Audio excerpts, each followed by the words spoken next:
Shalom Aleihim. Bapak Yahweh memberkati saudara sekalian. Pagi hari ini saya akan menyampaikan suatu renungan yang saya beri tema senjata setan.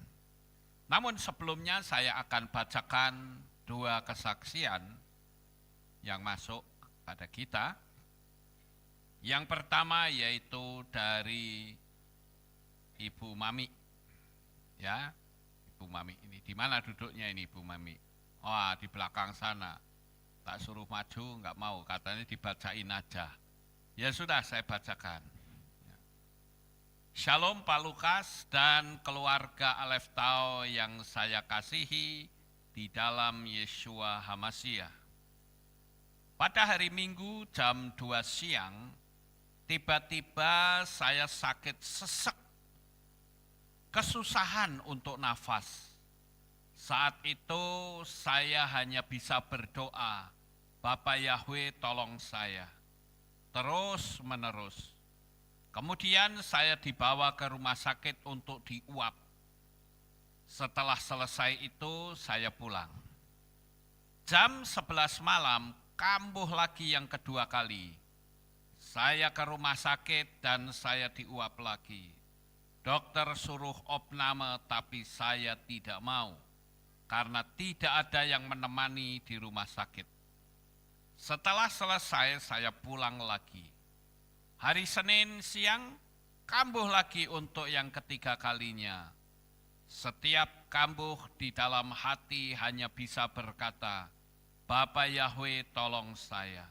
Terus menerus. Dan jam 1 siang saya ke rumah sakit sambil bawa baju untuk berjaga-jaga jika disuruh opnam. Setelah saya diuap dan rekam jantung, hasilnya puji Bapak Yahweh sehat semuanya. Tapi dari pihak rumah sakit tetap menyarankan untuk opnam. Namun salah satu syarat untuk bisa diopnam adalah harus diswab. Dan saya tetap berkata, tidak mau diswab. Adik saya sudah ngeyel sama dokter. Kata dokter itu sudah prosedur dari rumah sakit. Kalau mau opnam harus diswab. Akhirnya saya putuskan untuk pulang ke rumah saja. Ini semua memang rencana Bapak Yahweh. Rencana Bapak Yahweh sungguh dahsyat dan sekarang saya sudah sembuh. Sudah tidak sesek lagi, tidak opnam di rumah sakit, dan tidak diswab. Puji Bapak Yahweh, mujizat kesembuhan terjadi kepada hidup saya.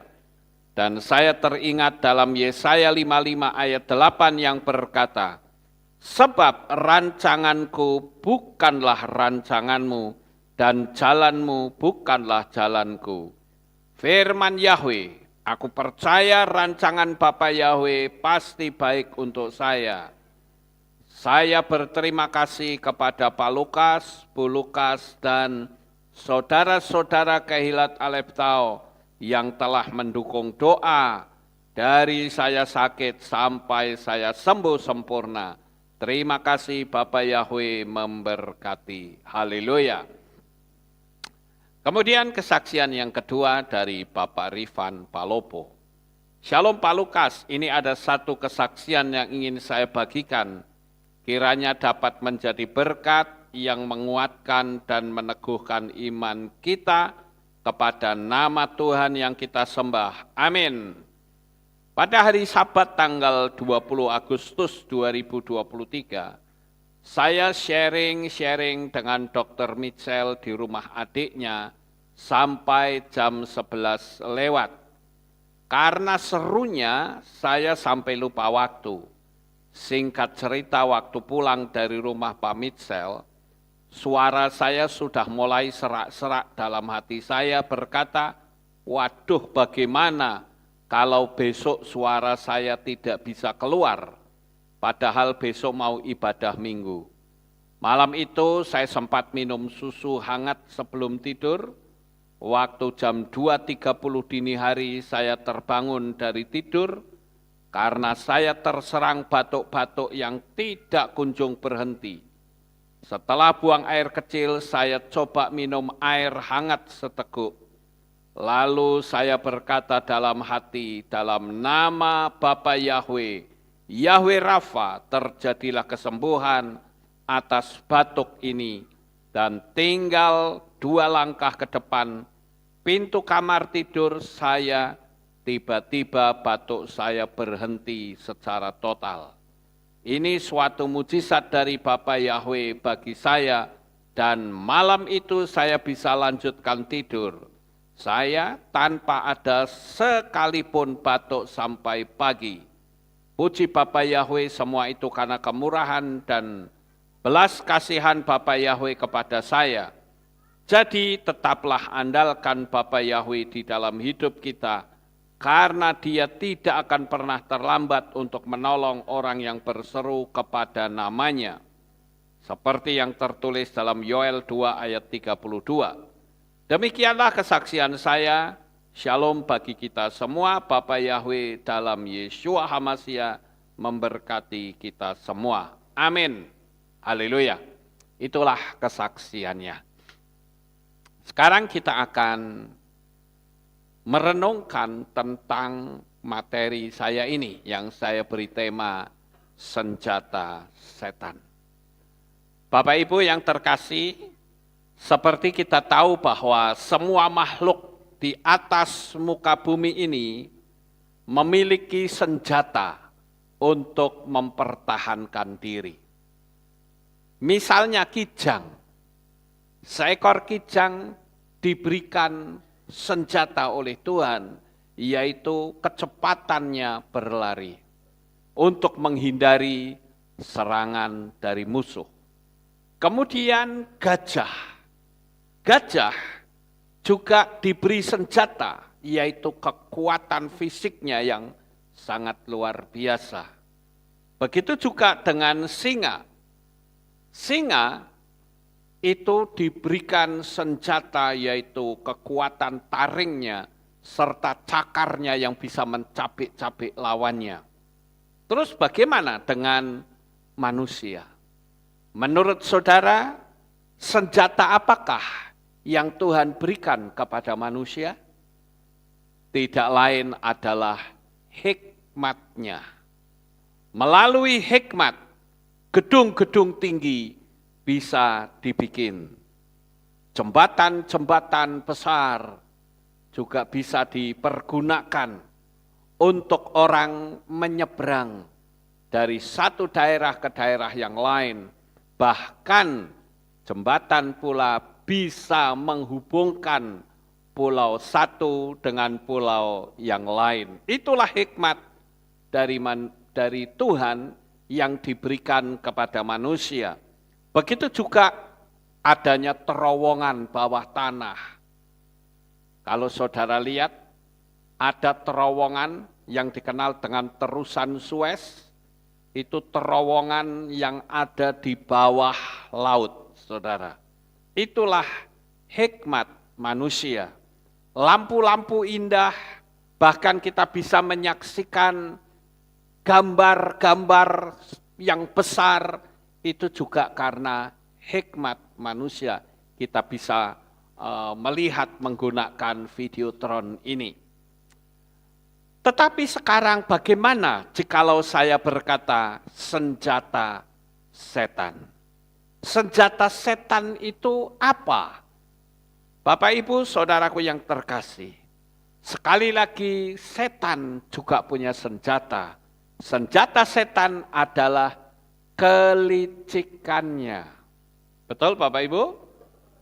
Dengan kelicikannya sampai-sampai korbannya tidak tahu. Bahkan bisa menganggap serangan setan itu adalah suatu kebaikan. Faktanya kita sedang berada dalam satu masa yang saya sebutkan tadi. Saudara tahu maksud saya? Sudah jelas mau dibunuh kok malah didukung, saudara. Ya, nah itulah kelicikan setan. Sampai-sampai orang tidak sadar. Kemudian senjata setan yang paling hebat dari kelicikannya adalah mengubah nama sesembahan dengan nama yang asing yang menjadi musuhnya Tuhan sendiri. Dan manusia tidak menyadari kalau sebetulnya hal itu adalah merupakan kelicikan dari setan. Serangan kelicikannya juga membuat hidup manusia menjadi sengsara, jauh dari Tuhan. Manusia memancarkan energi negatif dengan saling memusuhi dan menebarkan kekecewaan. Saudara yang terkasih, pagi hari ini saya ingin sekali mengungkapkan apa-apa yang menjadi kelicikan dari setan dan manusia menjadi korbannya. Atau jangan-jangan kita sendirilah korban itu. Dan kita masih bisa mengatakan bahwa aku sebagai orang yang benar. Padahal kita sedang berada dalam suatu kesesatan yang sangat parah tanpa kita menyadari. Itulah yang saya sebut senjata setan. Nah, sekarang mari kita coba untuk melihat bagaimana manusia bisa memiliki energi negatif yang sering digunakan untuk merebut manusia dari tangan kasih Bapa Yahweh. Perhatikan tingkatan-tingkatannya, saudara. Saya sengaja tidak membawakan beberapa gambar presentasi supaya saudara bisa konsentrasi betul, saudara bisa mengamati dengan baik. Jangan-jangan aku juga menjadi korbannya. Nah, hal yang pertama yang sering kali kita perhatikan yaitu ketidaksamaan berpikir. Kalau kita lihat di sini ada mungkin 100 orang lebih ya, mungkin 200 juga lebih ya. Berarti ada 200-an pola pikir. Ada 1000 orang berarti ada 1000 pola pikir. Ya Bapak Ibu, dan semua pola pikir itu tidak sama. Tetapi seringkali ketidaksamaan ini menjadi problem dalam setiap hidup kita. Karena kita berusaha untuk membuat orang lain sama dengan kita. Kalau misalnya itu hal-hal yang sifatnya individu, barangkali kita bisa mentolerir, saudara. Tetapi kalau sifatnya itu adalah kehendak Tuhan, sebetulnya tidak ada tolerir, nggak ada toleransi. Salah ya salah, benar ya benar, saudara. Itu sebabnya saya katakan tadi, bahwa setan itu berusaha dengan segala kelicikannya, membuat serangannya tidak diketahui oleh korbannya sendiri. Ketidaksamaan berpikir ini seringkali menimbulkan konflik. Saya kadang bingung melihat begitu banyak bermunculan kelompok-kelompok pengagung Bapa Yahweh. Apakah mereka sudah menyebut dengan sebutan kehilat atau masih dalam sebutan gereja? Tetapi dalam kelompok-kelompok itu mereka masih timbul adanya konflik-konflik yang sepele tetapi menjadi bagian dari pemecah belah umat-umat Bapa Yahweh.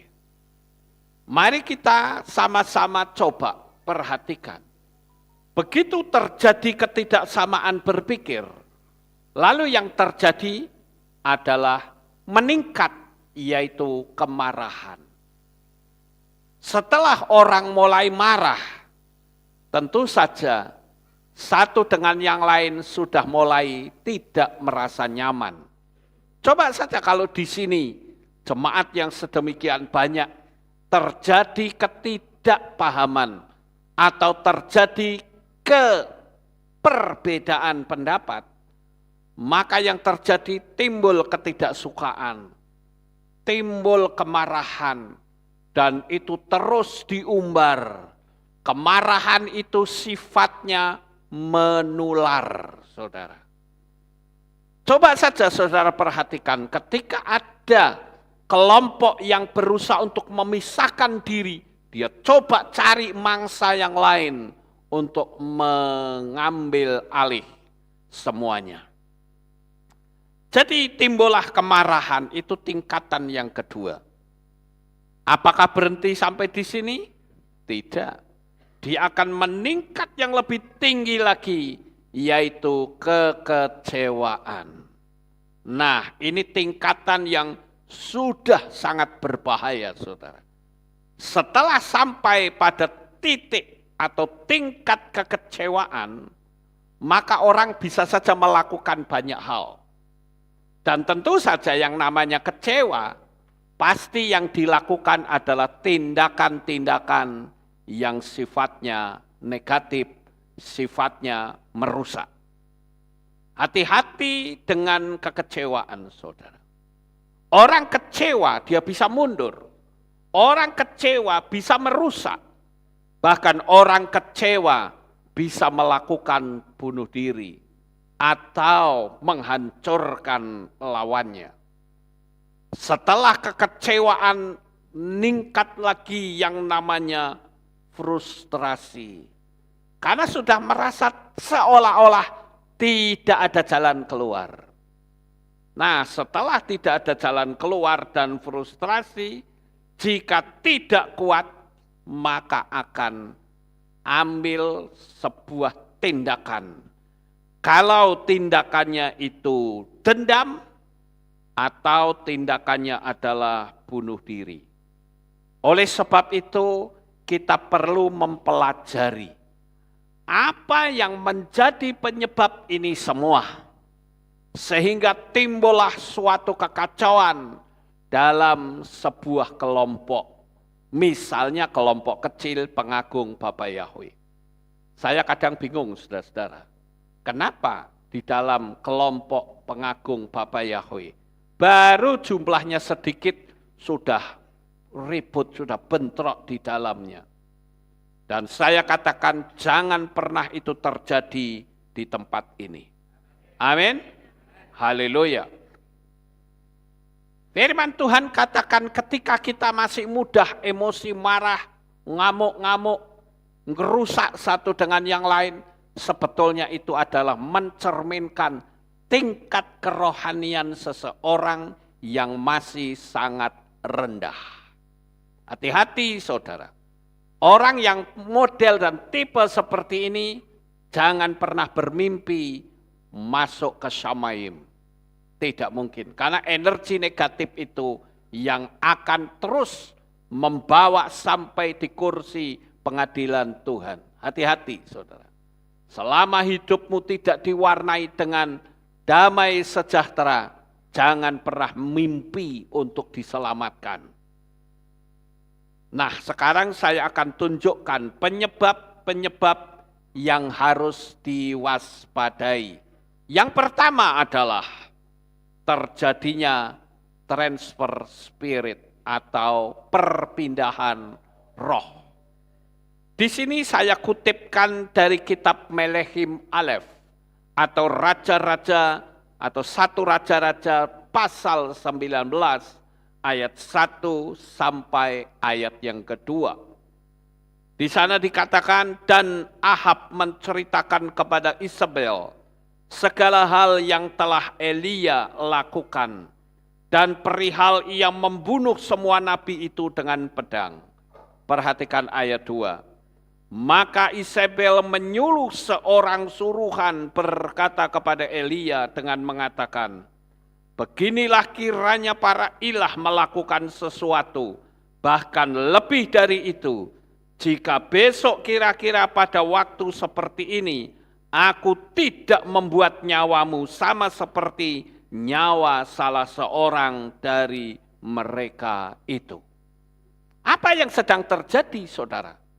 Inilah yang saya sebut transfer roh.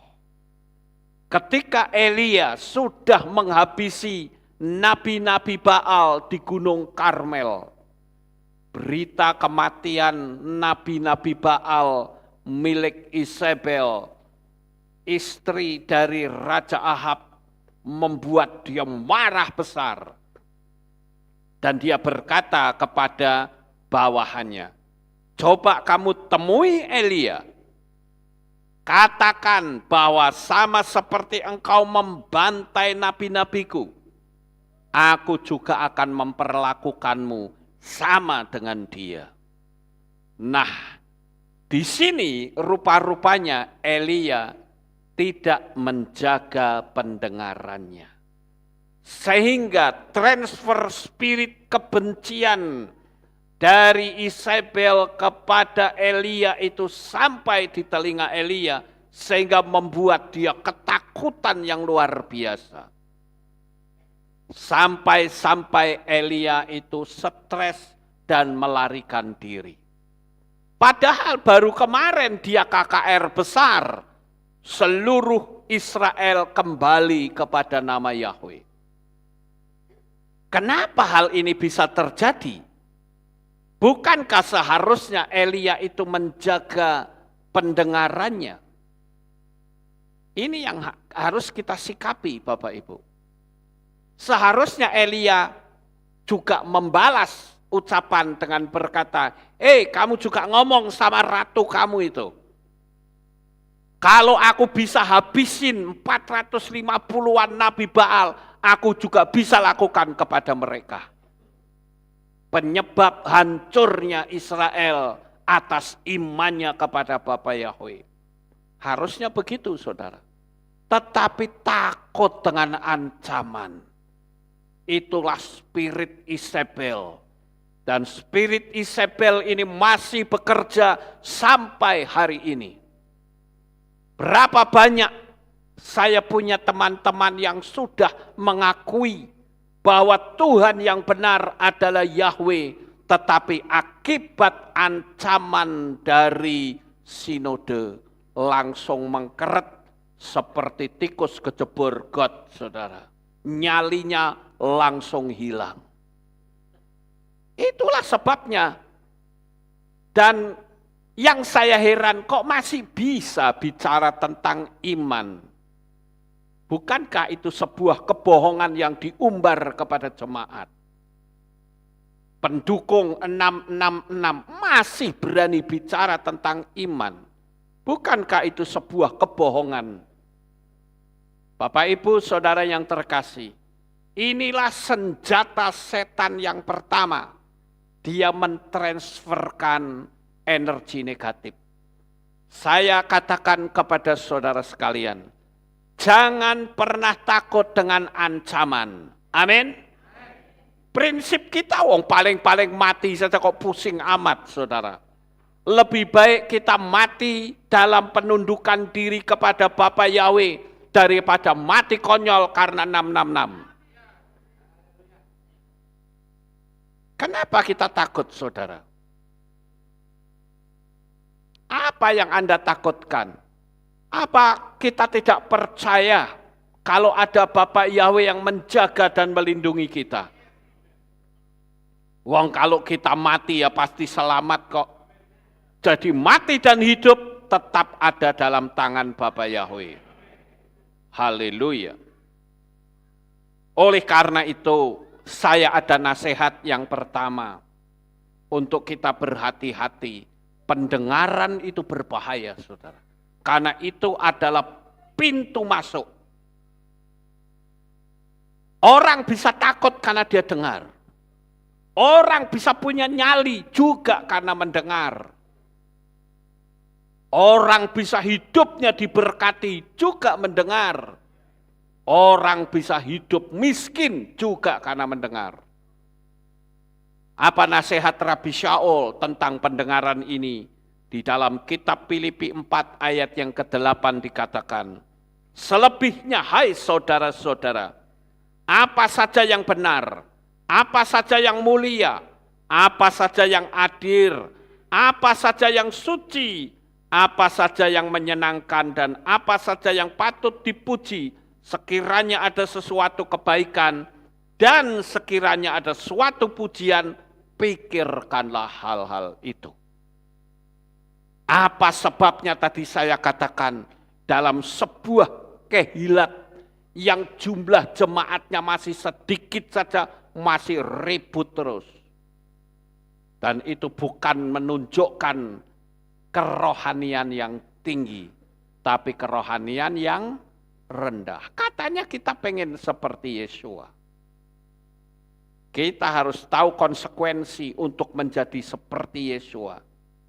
Kita harus berani untuk menghadapi ketidakbenaran.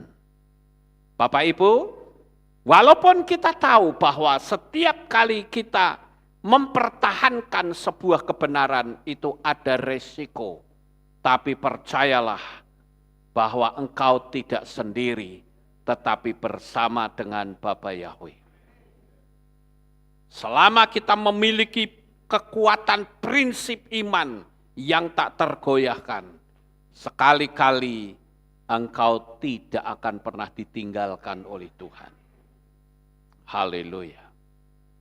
Justru kadangkala Tuhan itu bekerja di saat kondisi kita seolah-olah ada di bawah, tetapi hanya dengan sentilan tangan saja Tuhan bisa mengangkat hidupmu yang paling bawah menjadi yang paling tinggi. Haleluya. Ya, boleh beri tepuk tangan. Kita tentu ingat bagaimana Yusuf yang sampai difitnah, dipenjara, diolok, dicaci maki, dihina. Tetapi tangan Bapa Yahweh mengubah demikian rupa dari tempat yang ada di paling bawah menjadi tempat yang paling tinggi. Siapa yang bisa lakukan itu? Hanya Bapa Yahweh semata-mata. Jadi hari ini Bapak Ibu, ketika engkau ada dalam kondisi seperti apapun, jangan pernah gentar, jangan pernah takut. Karena setan itu bukan cuma dia transfer spirit, tetapi dia juga bisa bekerja di pikiran liar kita. Jangan pernah dengar itu. Tetap yakini, sekali-kali aku tidak pernah ditinggalkan oleh Bapa Yahweh. Jangan pernah goyah Bapak Ibu. Inilah saatnya kita buktikan, saatnya kita tunjukkan bahwa Dia yang maha kasih, Dia yang maha sempurna itu begitu mencintai hidup kita semuanya. Orang lain mau bangkrut kek, orang lain mau guling kek, firman Tuhan katakan bahwa itu tidak akan pernah terjamah hidup saudara. Haleluya.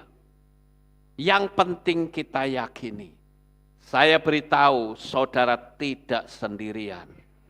Tetapi ada tangan Tuhan yang selalu menuntun dalam hidupmu. Haleluya. Itu adalah yang pertama, transfer roh. Sekarang yang kedua, setan juga bisa memakai kejiwaan kita.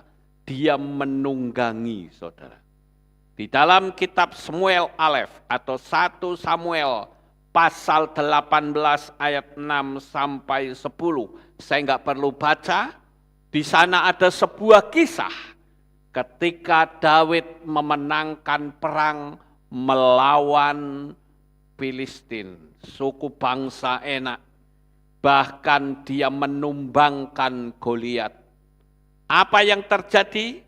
Ketika pulang, Daud dielu-elukan oleh cewek-cewek cantik. Mungkin pada waktu itu kalau dia hidup di zaman sekarang, ada rombongan cheerleader. ya, cheerleader yang menari, melompat-lompat dengan rok yang pendek. Sukacita luar biasa, saudara.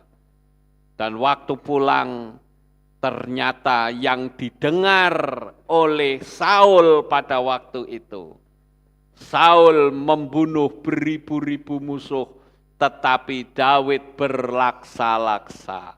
Wah, dia tersinggung, kurang ajar. Saya kalah pamor kalau begini nih. Jadi terkenal ini Daud. Nah, Bapak Ibu yang terkasih, apa yang selanjutnya terjadi?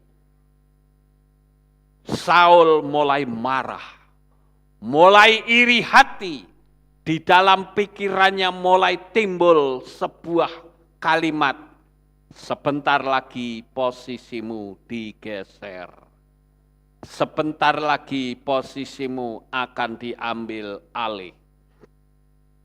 Bapak Ibu yang terkasih, suara-suara yang seperti inilah yang saya katakan tidak berkenan di hadapan Tuhan. Dan kita jangan mau mendengar, Bapak Ibu. Ya. Makanya sampai hari ini saya pertahankan prinsip saya. Siapapun orangnya yang mau bikin kehilat di depan saya, bahkan Magelang ini mau diisi 10 kehilat pun di depan saya akan terus mendukung mereka. Kenapa kita mesti pusing?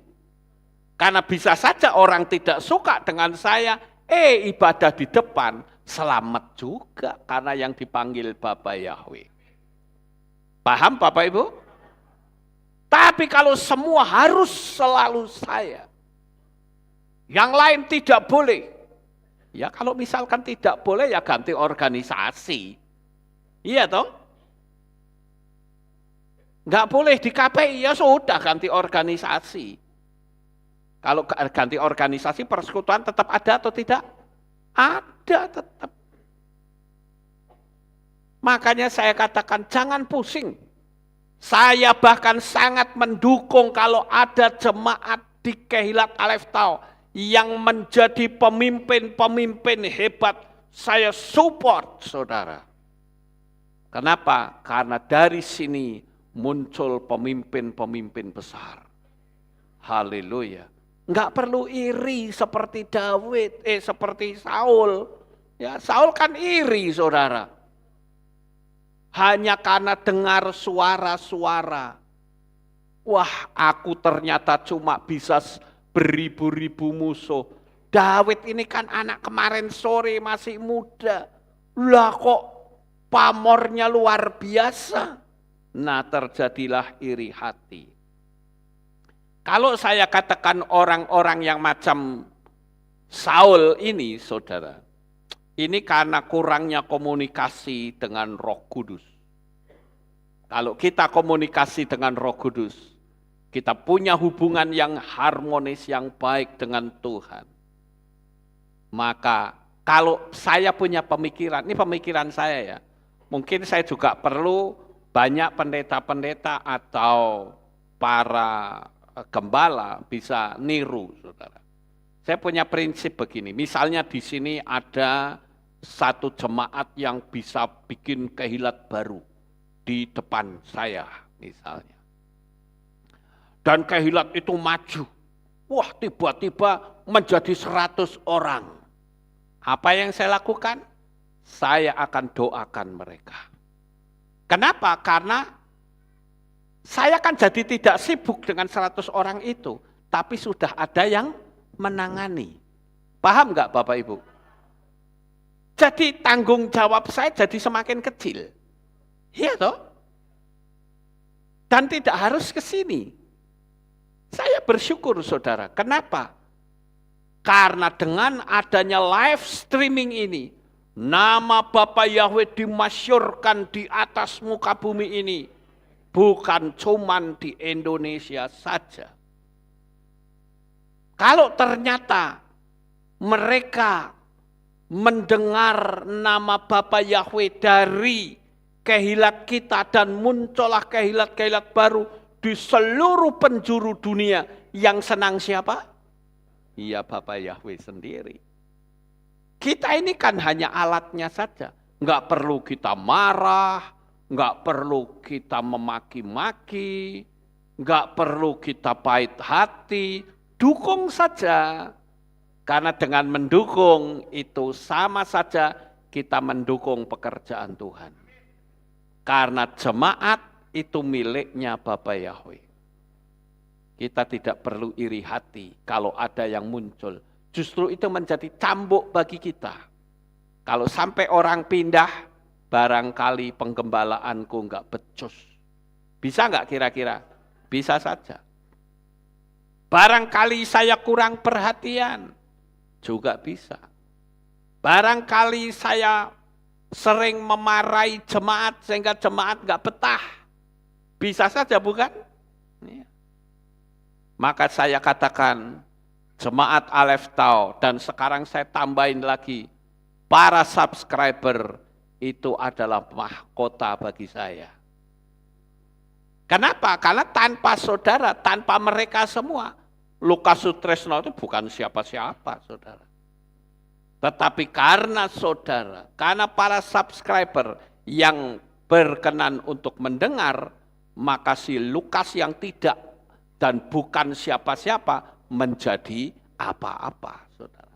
Menjadi siapa? Oleh karena itu, kita sebagai anak-anak Bapa Yahweh, jalani saja hidup ini dengan tulus. Percayalah, engkau sekali-kali tidak akan ditinggalkan. Dalam dunia bisnis juga begitu. Percayakah saudara bahwa bisnis saudara itu diberkati oleh Bapa Yahweh? Kalau percaya, ngapain kita mesti merasa tersaingi kalau ada orang yang bikin produk yang sama dengan kita? Enggak perlu merasa tersaingi. Wong saya melihat ada orang yang sama-sama masak saja, bahannya sama, rasanya bisa beda kok. Betul enggak Bapak Ibu? Coba saya dengan istri saya, dia bisa masak, saya juga bisa masak. Ayo masak bareng, lah mesti beda. Betul enggak Bapak Ibu? Beda. Ngapain kita pusing? Ya kalau saya yang masak mungkin lebih top asinnya, saudara. Jadi kita nggak perlu pusing, saudara. Yang jelas rezeki itu sudah ada yang mengatur. Dan kalau Bapak Yahweh yang mengatur, hidup saudara pasti enak. Haleluya. Itu yang kedua ya. Sekarang yang ketiga, yang bisa dipergunakan untuk kakinya setan berpijak dalam hidup kita yaitu fisik yang lelah. Ketika kita sedang capek, kurang tidur, cuaca panas, itu bisa mempengaruhi kejiwaan kita. Secara hukum kitab sucinya pun ada. Kalau saudara lihat itu Yunus atau Yonah. Yonah pernah marah sama Tuhan. Ketika Tuhan bilang, ayo Yunus kamu kasih tahu itu orang-orang Niniwe supaya bertobat. Kalau tidak bertobat, mereka akan binasa semua. Wah, si Yonah ketakutan saudara. Karena apa? Karena orang-orang di Niniwe itu punya alat hukuman yang membuat orang ketakutan.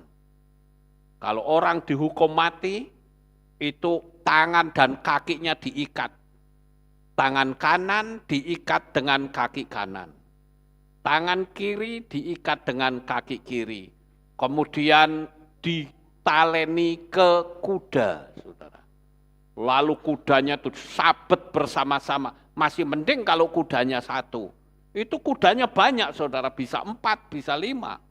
Disabet barang-barang jedwer, maka tubuh orang itu akan terbelah menjadi 2. Itu yang paling ditakuti hukuman di Niniwe. Makanya ketika Yonah disuruh masuk, enggak lah, lebih baik lari dia saudara. Tapi begitu lari, akhirnya dimakan ikan, ya, dikeluarkan di Niniwe. Dan akhirnya dengan terpaksa Yonah memberitakan kebenaran. Dan orang-orang di sana diselamatkan. Kalau saudara membaca dalam kitab Yonah atau Yunus 4 ayat 1 sampai 9, di situ Yonah merasa marah. Kenapa? Karena dia sudah kepanasan, dapat naungan pohon, dimakan ulat, kepanasan, dia marah, saudara. Udah capek, panas, marah. Pikirannya jadi tegang. Nah, ini juga bisa menjadi pemicu energi negatif untuk masuk dalam kehidupan kita. Contoh, kalau di Jakarta itu akan kelihatan, saudara. Kalau siang hari coba naik motor, begitu dibalapin orang, kepotong langsung apa? Mata lu di mana? Langsung begitu. Lu punya mata atau tidak? Langsung emosinya ngelonjak, saudara. Manusia itu gampang sekali marah pada saat tubuhnya sedang lelah.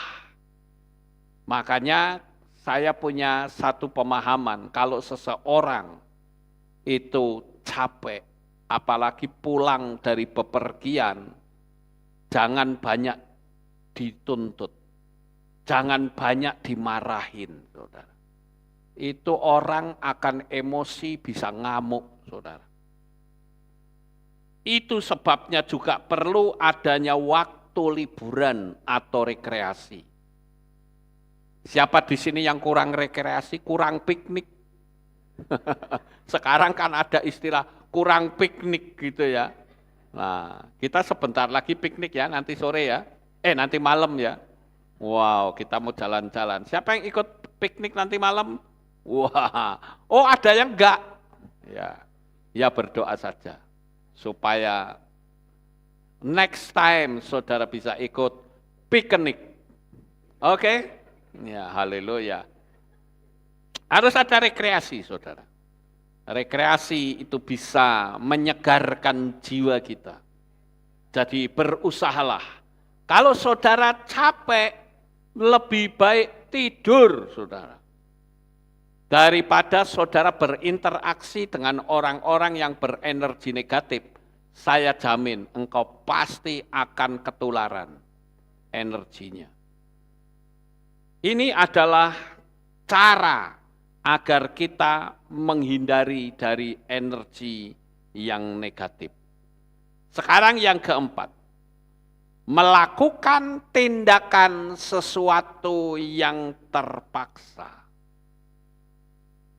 Ayo kita belajar untuk tidak menjadi orang yang terpaksa.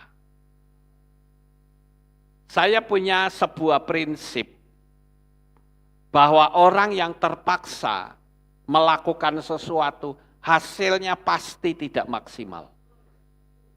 Apa saja? Apakah saudara berbisnis, atau berumah tangga, atau berorganisasi? Kalau saudara melakukan itu dengan terpaksa, saya jamin engkau tidak akan mendapatkan hal yang maksimal dan perjalanan kariermu akan kandas di tengah jalan. Kadangkala kalau ada seorang gembala berkata, aku tak berhenti saja. Saya berusaha untuk menghambat, saudara. Jangan berhenti, jangan berhenti. Usahakan semaksimal mungkin. Tapi kalau terus ngomong begitu ya sudahlah berhenti sudah. Ya. Daripada melayani tetapi tidak tulus, melayani tidak maksimal, itu tidak baik, saudara. Yonah itu juga melakukan secara terpaksa. Apakah dia dengan rela hati ketika Tuhan bilang, Yonah kamu pergi ke Niniwe, siap Tuhan saya berangkat ke Niniwe, seperti itu? Tidak, dia malah melarikan diri. Kalau enggak dipaksa oleh Tuhan pun enggak akan sampai ke Niniwe. Nah, oleh karena itu saudara, saya berharap kita belajar untuk jujur. Jangan basa-basi. Namanya saja basi. Jadi bahasa yang sudah basi. Sesuatu yang basi itu kan enggak nyaman, enggak enak. Saudara makan nasinya basi juga enggak enak. Makan sayurnya basi juga enggak enak. Orang yang makan basi itu bisanya apa? Dimuntahkan. Begitu juga dengan iman kita. Kalau iman kita kepada Bapa Yahweh itu hanya basa-basi saja, asal-asalan, mungkin bahasa kitab sucinya tidak dingin, tidak panas, maka pasti akan dimuntahkan. Jadi iman kita itu harus tegas, panas sekalian atau tidak sekalian. Karena orang-orang yang nanggung itu yang sering bikin masalah dalam kehilat, saudara. Makanya saya katakan, saya di sini, saya bangga dengan jemaat Aleph Tau. Sudah orangnya pinter-pinter, nggak banyak mulut lagi, saudara. Ya. Coba kalau saudara banyak mulut di sini, waduh, apa enggak saya mumet saudara ngurusin orang ngomong sana ribut, ngomong sini ribut, enggak nyaman sekali. Kalau kehilat sudah diisi oleh orang-orang yang seperti itu, bahaya di hadapan Tuhan.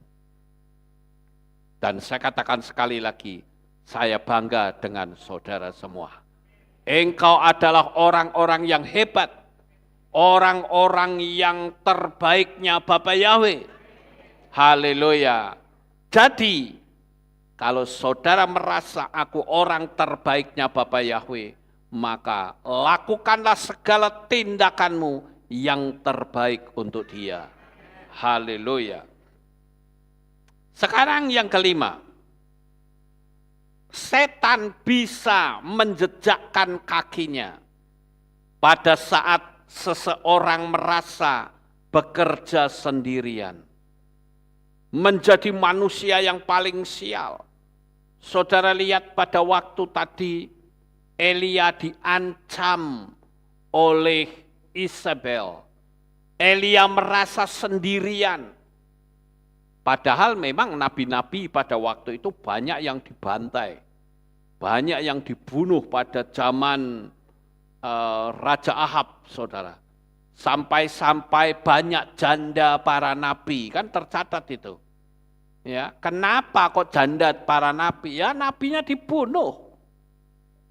Karena negara dikondisikan untuk tidak memuliakan Bapa Yahweh, tetapi menyembah Baal, sesembahannya Ratu Isabel. Nah, ternyata yang hidup itu adalah Elia. Maka dia merasa hidup sendiri. Saudara bisa baca di dalam Melehim Aleph pasal 19 ayat 9 sampai 11 dan ayat 13 sampai 14.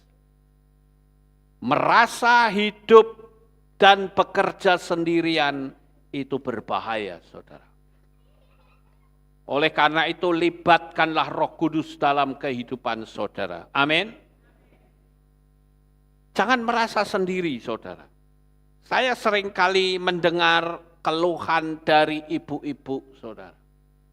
Yang WA kepada saya, dia katakan, suami saya ini bebalnya luar biasa. Saya ngepel, cuci piring, ya, kemudian bikin nasi, masak, suaminya enak-enakan kelempus, saudara. Tahu kelempus? Apa? Tidur, saudara. Kelempus, saudara. Bangunnya siang, begitu disuruh bantuin nggak mau, ya. Belum lagi ngurus anak, nanti begitu bangun, nonton TV, pencet-pencet remote, hidupnya seperti itu. Jadi istrinya dijadikan budak, dijadikan kacung, dijadikan pembantu, sementara dia enak-enakan. Istrinya WA mengatakan, Pak tolong doakan, suami saya ini bebalnya luar biasa. Dikasih tahu, dimintain tolong saja, ngamuknya seharian nggak habis katanya. Ya saya bilang lah, kamu kan sudah memilih dia, ya sudah terima saja. Iya toh? Terima saja. Saya pernah menasehati pasangan muda-mudi, saudara. Waktu dia mau kawin, saya bilang, saya kasih tahu ya, terserah kamu suka apa tidak. Kamu nggak cocok dengan orang itu. Karena dari cara berbicaranya, dari sikapnya, itu orang, itu pacarmu itu egoisnya luar biasa. Tapi saya cinta banget Pak, ya wes. Begitu sudah kawin, ternyata saya tidak perlu ngomong, saudara pasti sudah bisa menebak apa yang dia lakukan. Omongannya kasarnya minta ampun. Istrinya mudah dimaki-maki. Kalau kesel, tempeleng istrinya, pukul mulutnya, istrinya cuma bisa nangis saja. Bagaimana Pak Lukas? Saya bilang, loh kan saya sudah kasih tahu. Kan kamu sendiri yang pilih dia. Kayak dalam dunia wayang tuh kayak Janoko Kelintingan, saudara. Ya. Kan kamu sendiri yang pilih. Ya. Ya habis dulu begini, ya sudah, syukuri saja. Terus kamu maunya apa? Aku mau pisah, kok enak ya. Jangan begitu. Makanya kalau dikasih tahu, diingatkan itu harus pikir. Jangan main perasaan, saudara. Dan saya juga mengingatkan kepada para suami yang sekarang sedang nonton video saya. Hei suami, bantulah istrimu agar dia tidak kecapean. Amin. Lah saya aja kadang bantu istri saya ditolak, saudara. Saya kalau dia mau jemurin pakaian, tak jemur ke pindahin semua. Salah naruhnya katanya. Ya sudah, suruh bagaimana wong salah. Ya karena saya kan kalau naruh kan ya sing penting garing kan gitu.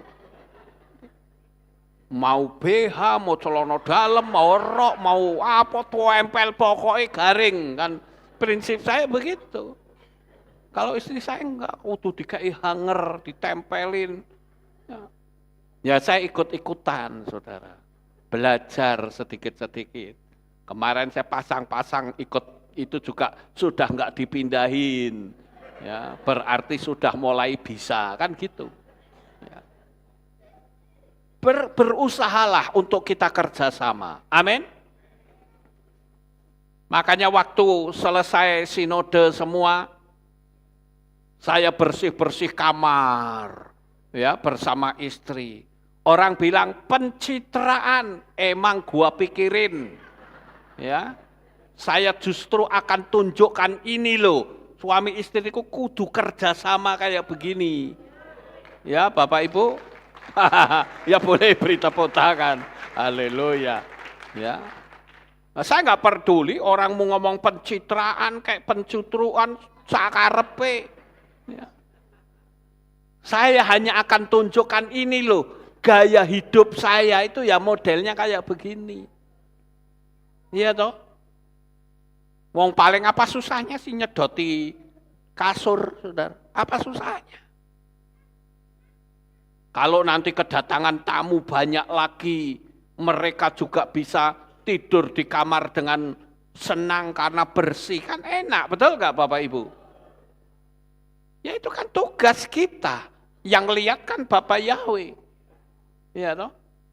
Walaupun sampai sekarang sih nggak ada yang nulis ini pencitraan, nggak ada. Itu cuman anunya saya saja, saudara. Tafsiran saya, gitu loh. Orang bisa saja ngomong, oh Pak Lukas ya pamer. Ya terserah, itu hak saya.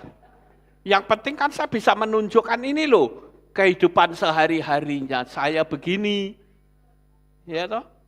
Jadi cobalah suami-suami bantu istrimu, saudara. Jangan bantunya cuma bantu makan doang. Kalau suruh makan, waduh, telap, nanti giliran istrinya kecapean aja ngorok, banter-banteran, saudara. Ya, enggak usah begitulah. Ya. Jadi pagi hari ini saya menasehati para suami. Ya, istri-istri juga begitu. Jangan dumeh engkau tidak dibantu, lu ngamuknya seharian, rezekinya jadi jauh. Itu jadi kerjasamalah. Ya, kalau hidup kerjasama kan enak, betul nggak Bapak Ibu? Ya. Oke, sekarang kita lanjut. Ya, makanya saya katakan, ya, kalau cari pasangan hidup itu harus yang seiman, saudara. Ada nggak di sini yang pasangan hidupnya nggak seiman? Ayo, ya, coba bawa supaya mereka bisa seiman. Kalau enggak, ya lebih baik nggak usah. Ya, kenapa? Apalagi seorang cowok itu kan dunia ini kan kelebihan cewek, betul nggak? 1:7 kok, saudara. Jadi kalau misalkan saudara nggak tahu, ya sudah ganti saja yang lain masih banyak, kan gitu. Nggak usah frustrasi, lalu bunuh diri, nggak perlu. Ya. Kalau cewek juga begitu, kamu tinggalin aku ya nggak apa-apa, aku ya cantik kok. Kan gitu, betul nggak saudara? Jangan malah apa sih ya kekuranganku ini, muter-muter di depan kaca, ya, merasa dirinya nggak terpakai, frustrasi. Emangnya kita nggak punya Tuhan apa? Ya, saya ingin supaya kita menjadi orang-orang yang sungguh dengan Bapa Yahweh. Jangan pakai pola dunia, cinta ditolak, dukun bertindak, itu nggak boleh, saudara. Ya. Oke, sekarang yang keenam. Apa yang membuat kaki setan bisa memijakkan dirinya dalam hidup kita? Yaitu ketika kita pernah melakukan kesalahan. Baik kepada instansi pemerintah, maupun pada perorangan, maupun pada suami atau istri atau anak. Jangan pernah mau mendengar tuduhan yang datang dari dalam. Kalau ada yang menuduh, kamu tahu enggak, dulu kan kamu begini, dulu kan kamu begitu. Itu suara siapa, saudara? Suara setan. Makanya kalau orang yang suka ngungkit-ngungkit masa lalu itu adalah setan. Loh, kenapa saudara ketawa? Apakah mungkin saudara pernah ngungkit-ngungkit? Ya, jangan jadi setan, saudara. Makanya kalau pengen mau lihat setan, ketika saudara sedang ngungkit-ngungkit orang, ngoco. Lah itu setan nih, saudara. Ya. Atau saudara sedang ngamuk, marah-marah, ngaca. Saudara pengen tahu setan, nah itu setannya muncul. Ya, ya, jadi seperti itu, saudara ya. Karena orang itu merasa takut dihukum. Orang bisa melakukan tindakan-tindakan yang bisa membahayakan dirinya sendiri. Jadi lakukanlah tugas pekerjaanmu dengan jujur dan takut akan Tuhan, apalagi kalau menyangkut masalah keuangan. Jangan jadi koruptor, jangan pula memalsu merek, tidak boleh. Jangan pula memberi nota kosong, tidak boleh. Kerja mesti yang jujur. Kalau saudara mungkin punya toko yang belanja banyak sekali, sampai mungkin 20 juta, lalu orang bilang, Mbak aku minta nota kosongnya, saudara mikir, kayak iya ora ya, ini dikasih apa enggak nih? Kalau enggak dikasih, wah bisa pindah langganan saya. Kalau saya kasih kok notanya kosong, dia bisa nulis sakarepe, lalu kita bilang, wes terserahlah kamu mau tulis berapapun, mau dimarkup berapapun sekarepmu, pokoknya aku kasih nota kosong. Itu ikut dosa, saudara. Tidak boleh seperti itu. Saudara harus berkata ini notanya, aku minta nota kosong, maaf kami tidak bersedia. Kalau bersedia, kalau tidak ya terpaksa saya akan pindah cari toko yang lain. Silakan. Kenapa saudara takut? Yang jelas kalau Bapak Yahweh memberkati kita, mau orang pindah seperti apapun, kalau Bapak Yahweh berkata, kamu menjadi manusia kaya raya, tetap kita akan kaya. Bapak Yahweh kalau memberkati kita kan tidak harus dari toko kita. Iya toh? Sama seperti kita di sini. Kalau saya mengandalkan jemaat, untuk beli tanah mikir saudara. Pokoknya saya percaya kita punya kehilat yang terbaik. Dari mana duit? Dari Bapak Yahweh. Terserah dia mau pakai siapa, bukan urusan kita. Urusan kita adalah memuliakan Tuhan dengan kehilat yang baru, kan begitu. Ya. Sampai sekarang saja masih banyak loh jemaat yang belum lihat ke atas. Ayo, siapa di sini yang belum pernah naik ke atas? Sampai ke rooftop, ya Pak Atin belum pernah. Nanti sekali waktu akan naik ke atas Pak Atin. Ya. Paling tidak kalau pengen tahu keseluruhan tuh di belakang tuh minimarketnya sudah ada tuh. Sekarang sudah dipasangin lampu-lampu, sudah nyala, udah bagus tuh. Ya. Jadi pengen tahu nanti jadinya kayak apa, lihat tuh di belakang. Ya. Dan saya lihat, wow luar biasa. Dan saya percaya, apa yang kita lakukan untuk Bapak Yahweh, pasti Bapak Yahweh yang merestui. Haleluya. Kemudian yang berikutnya, yang ketujuh. Ada seseorang yang bisa dipenceloki sama setan. Apa itu penceloki? Apa? Kalau burung itu mencelok apa? Menghinggapi, ya. Menghinggapi kuasa setan, ya, dihinggapi kuasa setan. Yaitu apa? Kalau dia hidup di bawah standar kemiskinan, sudah hidupnya menderita, dihakimi sisan, saudara.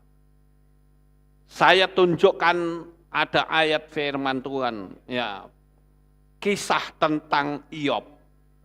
Saudara bisa lihat di kitab Iyob atau Ayub 16 ayat 2 sampai 4, bagaimana Iyob wis hidupnya menderita, disalah-salah kesisan sama sahabat-sahabatnya. Ngamuk Iyob, saudara. Oleh karena itu, janganlah kita menjadi orang yang menghakimi orang lain. Kamu miskin ya, pantas wong kamu begini. Jangan, saudara. Kalau tahu orang itu hidupnya menderita, kasih support, dukung dalam doa, kasih tahu caranya agar hidupnya diberkati. Amin. Jadi jangan menghakimi orang lain. Apalagi orang yang menderita juga bisa terjebak menghakimi orang lain juga. Kenapa aku menderita kok orang yang katanya rohani enggak memberikan pertolongan? Apalagi Pak Lukas ngomong tok. Bisa kan seperti itu, saudara? Bisa. Jadi yang terpenting sekarang adalah berpandanganlah bahwa hidupku itu punya urusan pribadi lepas pribadi dengan Bapa Yahweh. Jangan pernah kita mengandalkan manusia. Dan posisi yang seperti inilah yang sering kali saya lihat orang pindah kepercayaan. kontrakannya sudah hampir habis, sabun habis, sampo juga habis, belum lagi mau bayar sekolah juga nggak ada dana, pusing dia saudara. Teman-teman di Kehilat nggak ada yang peduli. Dalam kondisi limbung seperti itu, dia katakan aku juga sudah berdoa kepada Tuhan, seolah-olah Tuhan cuma berpangku tangan. Tiba-tiba ada orang dari kepercayaan lain memberikan pertolongan, lalu kita jadi kepencut melepaskan iman. Itu saya katakan kesalahan besar. Kalau orang itu paham tentang bagaimana konsep jalannya mujizat, maka saudara akan berkata, sekalipun semua orang tidak memberikan pertolongan kepadaku, tapi Bapa Yahweh sanggup memberkatiku melalui burung-burung gagak. Seperti Elia. Elia pada waktu terjadi musim kering, maka Elia dipelihara oleh burung gagak. Kenapa kok Tuhan pakai burung gagak? Kenapa enggak pakai burung dara saja yang bagus, saudara? Burung gagak itu kan burung yang rakus. Kenapa kok bisa dipakai Tuhan? Artinya, kalau Bapak Yahweh bisa menggerakkan burung yang rakus, dia juga bisa menggerakkan hati manusia, siapapun, untuk memberkati hidup kita. Dan itu datangnya tetap dari Bapak Yahweh. Jangan tinggalkan dia, saudara. Saya katakan justru dalam penderitaan, tekanan, dan tantangan yang hebat, di situ sebetulnya Tuhan hendak tunjukkan kuasanya yang hebat.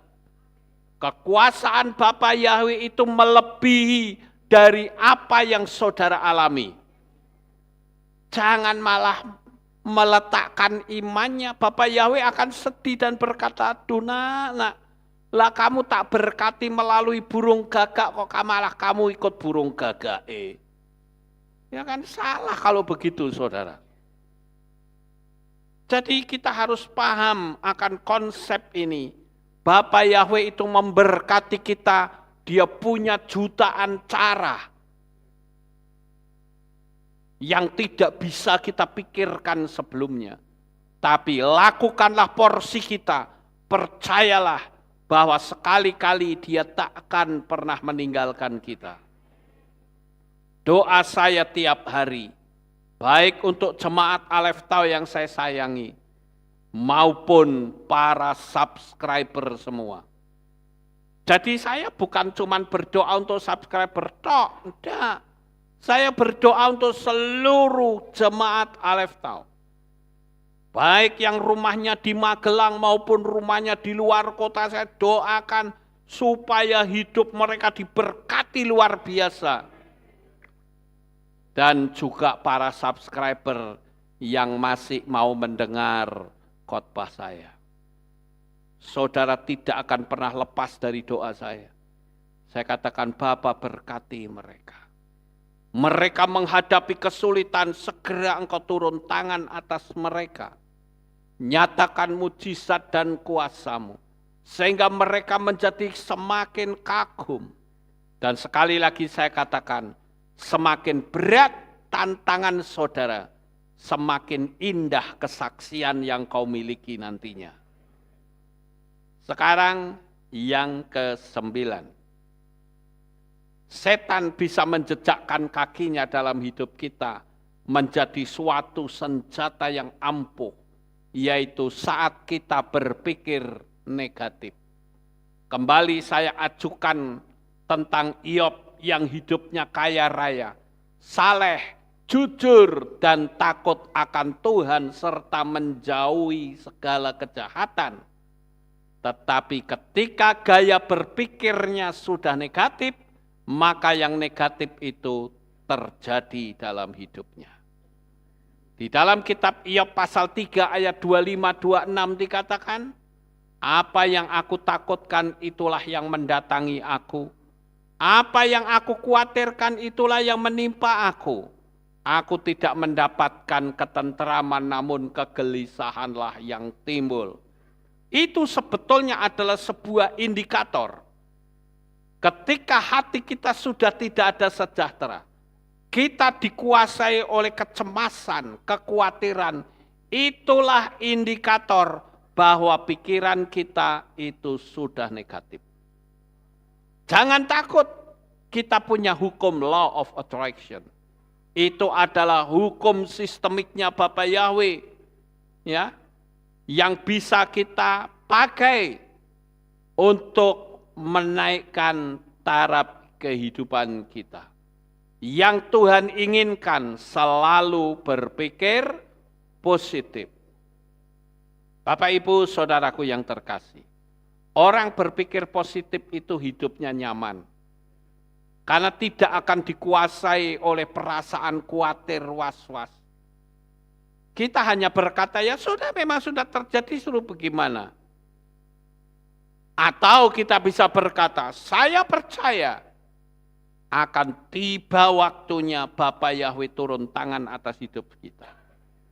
Karena kita hidup dalam dimensi waktu. Makanya saya menggunakan istilah akan, tetapi yang kita dapatkan adalah aku telah menerimanya di pikiran menjadi sebuah blueprint atau cetak biru untuk seperti yang kita inginkan. Sama seperti orang bikin kehilat di belakang, itu saya ditunjukkan cetak birunya, saudara. Blueprintnya seperti ini. Oh ini kolam baptisan, oh ini kantor, oh ini, semua sudah ada. Jadi kita cetak hal-hal yang baik di dalam pikiran kita, dan apa yang kita pikirkan, kita rasakan, itu pasti jadi dalam hidup saudara. Sekarang yang ke-10. Bagaimana cara setan menjejakkan kaki kepada kita? Yaitu saat kita punya hutang dan belum bisa bayar. Sementara waktu harus bayar makin lama semakin dekat. Maka saya menganjurkan kepada saudara, jangan kita mudah untuk berhutang. Di dalam kitab Melehim Bet, ya, atau 2 Raja-Raja pasal 4 ayat yang pertama. Saya bacakan ya, 2 Raja-Raja karena ini pendek.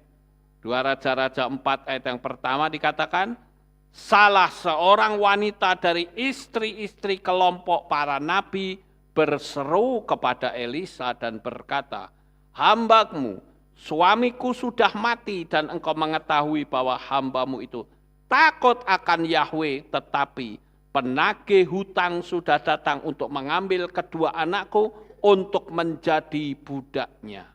Nah, ini ada kelompok istri para nabi yang sedang mengalami tekanan, stres karena utangnya belum dibayar sehingga anaknya mau dijadikan budak. Nah, oleh karena itu belajarlah untuk kita tidak jadi orang yang tukang utang. Paham Bapak Ibu? Apapun kalau utang pasti akan dikuasai. Kalau negara ini hutang, dikuasai enggak? Dikuasai, saudara. Dari tingkat apapun, pokoknya kalau berani utang, saudara akan dikuasai. Jadi janganlah berhutang, saudara. Hutang sama pinjol, saudara dikuasai pinjol. Hutang sama bank pelecet, saudara juga akan dikuasai oleh bank pelecet. Saya bingung juga ya, kalau saya baru dengar ada bank pelecet di Magelang, saudara. Namanya kok elek banget ya, pelecet gitu loh. Bank pelecet itu kalau saudara lihat itu di YouTube, ya. Ada debt kolektornya bank pelecet yang ngamuk-ngamuk, saudara. Dengan berbagai macam cara mereka nagih hutang. Dengan cara mempermalukan. Saya lihat di YouTube tuh ada debt kolektor bawa cat. Itu rumahnya dicat. tolong bayar utang. Ada yang pakai speaker, Bu, ayo bayar utang. Sementara orang yang utang bank plecet lari-lari. Ada yang lari ke sawah, ada yang ngumpet di kolong. Janganlah kita bermental seperti itu. Milikilah iman. Bapa Yahweh sekali-kali tidak akan pernah meninggalkan hidup saudara. Ya. Di sini saya katakan banyak orang yang gugur dalam iman. Terus orang-orang yang seperti ini pasti akan gelisah hidupnya. Orang yang utang itu gelisah loh hidupnya, betul nggak Bapak Ibu? Siapa di sini yang masih banyak utangnya? Ayo. Oh nggak ada, oh haleluya. Nggak ada yang ngaku. Ya.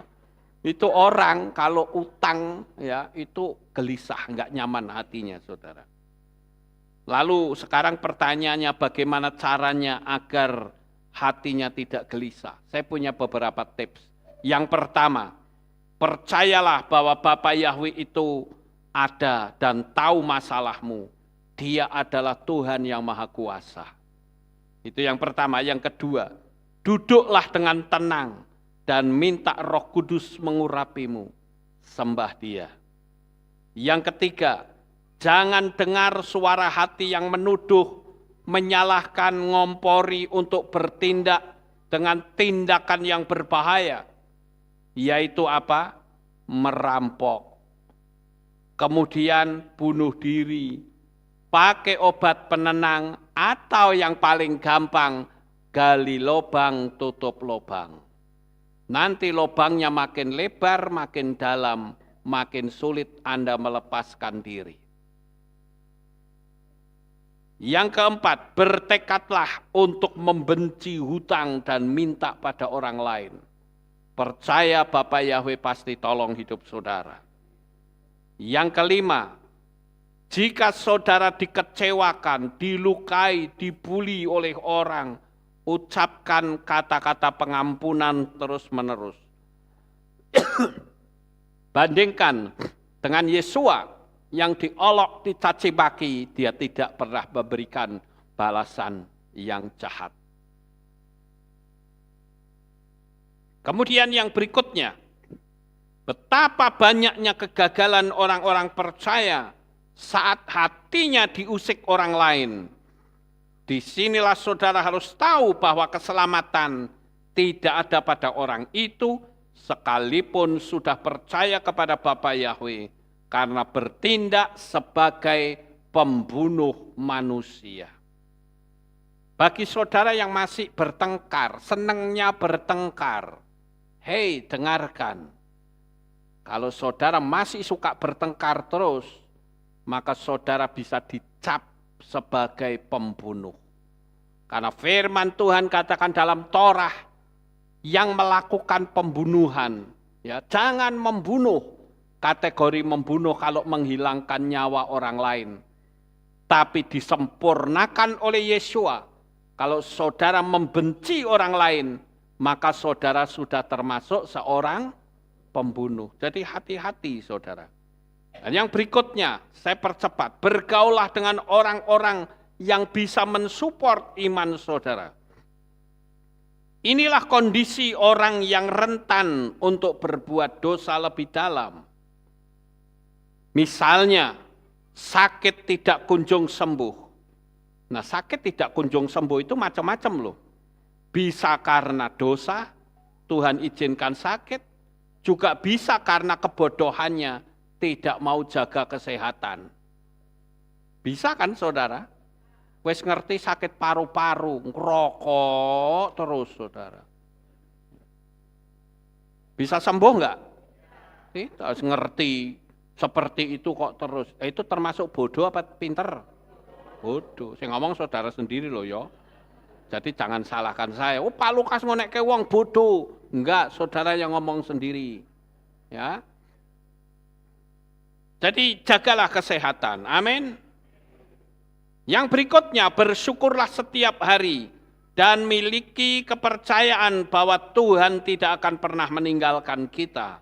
Bersyukur itu sama saja menarik energi kekayaan masuk dalam hidup saudara. Apa yang saudara syukuri, itulah yang sedang saudara tarik. Dan sekarang yang terakhir. Wah, kalau sudah ngomong terakhir, wah. Semangat lagi saudara ya. Tapi saya yakin di sini saudara tetap semangat. Haleluya. Ya, yang terakhir. Ingatlah, kita itu dijadikan serupa dan segambar dengannya. Yakin nggak kita serupa dengan Tuhan? Apanya yang serupa, hayo? Yang pertama, kekekalannya. Tuhan itu kan pribadi yang kekal. Saudara juga pribadi yang kekal. Kalau saudara mati, itu cuma mati fisiknya saja. Rohnya hidup terus. Bapak Yahweh juga hidup terus. Maka sejak saudara dilahirkan tidak pernah mati. Yang mati cuma fisiknya saja. Itu kesamaan pertama. Kesamaan yang kedua, Bapak Yahweh itu senang dipuji. Saudara senang dipuji? Iya. Jangan bohong saudara. Aku enggak senang dipuji kok. Bohong. Ya. Coba tiap hari, aku lihat kamu kok makin hari makin tuwek ya. Makin kusut wajahmu. Enak enggak didengar saudara? Tapi coba kalau saudara didatangin orang, kamu umurnya sudah di atas 60, tapi kok masih gagah ya, masih ganteng ya, senang apa tidak? Oh, senang. Ya. Walaupun, ya saudara tahu sendiri lah. ya, giginya juga tidak lengkap, ya toh? Betul nggak saudara? Ya. Mulai pada ompong satu-satu. Tapi ya sudah. Tapi sekalipun ompong, tapi itu tidak ada kepalsuan. Amin. Ya tapi bukan berarti kalau saudara pakai gigi palsu salah. Tidak saudara ya. Ini cuman hanya intermezzo, sedikit timbangan tuh. Ya Bapak Ibu.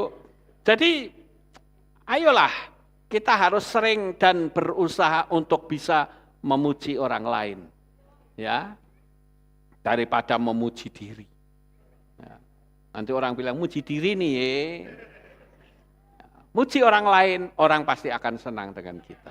Ya, sekalipun Anda sudah tua, tapi masih ganteng, masih gagah. Daripada kamu masih muda, wajahmu tuwek, wah nggak nyaman saudara. Makanya saya katakan manusia itu senang dipuji saudara. Asal kalau dipuji jangan berduduk, kepalanya jadi besar. Ya, dipuji ya kita bilang haleluya, segala kemuliaan hanya bagi Bapa Yahweh. Itu kesamaan manusia yang kedua. Kesamaan yang ketiga apa? Ucapannya itu mencipta. Jadi kalau saudara sering ngeluh, maka yang saudara keluhkan itu tercipta dalam hidup saudara. Oleh karena itu, ciptakanlah hal-hal yang besar dalam hidupmu dan hidupmu akan penuh dengan kemenangan. Sukses besar untuk saudara. Bapak Yahweh memberkati. Haleluya. Kita tunduk kepala, kita berdoa. Kami mengucapkan terima kasih dan syukur kepadamu ya Bapa. Malam hari ini, pagi ini kami telah mendengarkan renungan firman-Mu. Biarlah apa yang kami dengar, kami boleh tanamkan dalam hati kami. Buatlah hidup kami tidak mengizinkan setan untuk berpijak. Karena kami tahu saat ini begitu banyak jebakan-jebakan setan. Mereka menggunakan senjata kelicikannya untuk menghancurkan iman kami. Terima kasih Tuhan, biarlah kami akan semakin dekat dan kami sedang menantikan kedatangan-Mu untuk yang kedua kali. Terpujilah Engkau dalam nama Adonai Yeshua HaMashiach. Kami sudah berdoa. Semua yang percaya berkata, amin. Haleluya.